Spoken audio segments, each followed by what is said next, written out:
Moi, je relie cette augmentation du stationnement à une politique délibérée de lutte contre la pollution et de diminution de la place de la voiture à Paris, en offrant des alternatives différentes. Voilà. Je pense que le modèle vers lequel on va n'est pas le modèle de la ville dans laquelle chacun a sa voiture, qui plus est au diesel. Et chacun occuperait l'espace public qui ne serait dédié qu'à la voiture.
Oh là là.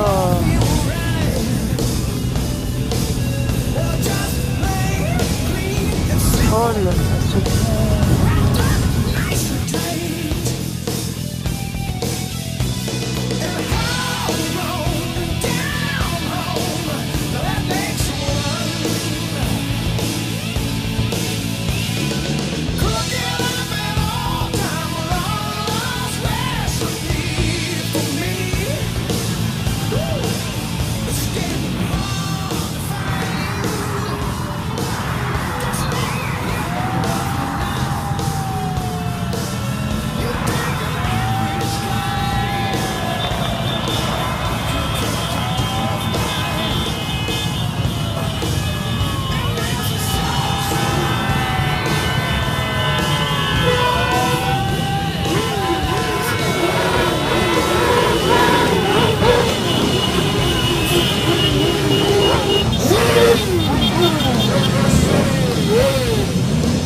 Vous ne les avez pas vus, vous les avez au moins entendus. 1500 motards dans les rues de Belfort hier après-midi. Ils étaient venus de toute la région pour protester contre l'interdiction de circuler dans les centres-villes pour les motos les plus anciennes.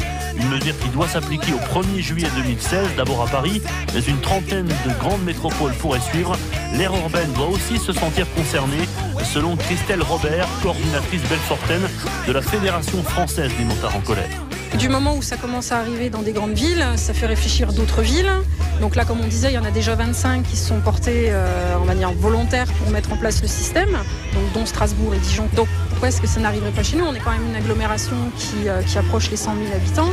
Donc on peut être à terme concerné. Une moto, même plus ancienne, ne pollue pas autant que certains autres véhicules. Et puis c'est discriminatoire. Pourquoi une telle personne qui a fait le choix d'avoir une ancienne, de l'entretenir, n'aurait plus le droit d'aller en ville sous prétexte qu'il a un véhicule qui a plus, alors aujourd'hui plus de 15 ans, mais à terme ce sera plus de 5 ans. C'est une mesure qu'on juge totalement antisociale, puisque qui pourra se permettre de rouler dans un véhicule qui a moins de 5 ans?